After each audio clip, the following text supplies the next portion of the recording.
ในตอนเช้ามื้อนี้29ตุลา2025การนำคันสูงของสาธารณรัฐประชาธิปไตยประชาชนลาวได้ร่วมไว้อาลัยต่อการสิ้นพระชนม์ของสมเด็จพระนางเจ้าสิริกิติ์ที่สถานเอกอัครราชทูตแห่งราชอาณาจักรไทยการนำขั้นสูงของสาธารณรัฐประชาธิปไตยประชาชนลาวนำโดยทานสอนไซศรีพันดอนนายกรัฐมนตรีแห่งสาธารณรัฐประชาธิปไตยประชาชนลาวได้เข้าร่วมพิธีเซ็นปึ้มไว้อาลัยเพื่อแสดงความเศร้าสลดใจต่อการสิ้นพระชนม์ของสมเด็จพระนางเจ้าสิริกิติ์พระบรมราชินีนาถพระบรมราชชนนีพันปีหลวงที่สถานเอกอัครราชทูตแห่งราชอาณาจักรไทยในโอกาสดังกล่าวทานนายกรัฐมนตรีสอนไซศรีพันดอนได้ร่วมวางพวงมาลาและเซ็นปึ้มไว้อาลัยเพื่อแสดงความไว้อาลัยอย่างสุดซึ้งต่อการสูญเสียบุคคลที่เคารพรักของปวงชนชาวไทย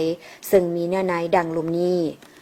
ในนามรัฐบาลและประชาชนแห่งสาธารณรัฐประชาธิปไตยประชาชนลาวข้าพเจ้า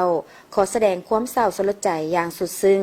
ต่อการสิ้นพระชนม์ของสมเด็จพระนางเจ้าสิริกิติ์พระบรมราชินีนาถพระบรมราชชนนีพันปีหลวงแห่งราชอาณาจักรไทยการจากไปของพระองค์บ่เพียงแต่เป็นการสูญเสียแม่ผู้ยิ่งใหญ่ที่เป็นมิ่งขวัญเป็นที่เคารพรักและเทิดทูนสักการะของปวงชนชาวไทยทั้งชาติเท่านั้น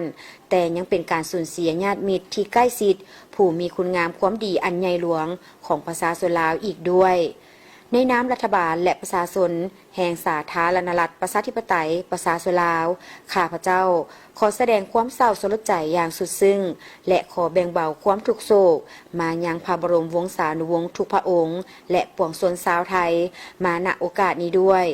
ขอให้ดวงวิญญาณของสมเด็จพระนางเจ้าสิริกิติ์พระบรมราชินีนาถพระบรมราชชนนีพันปีหลวงจงไปสู่สุคติ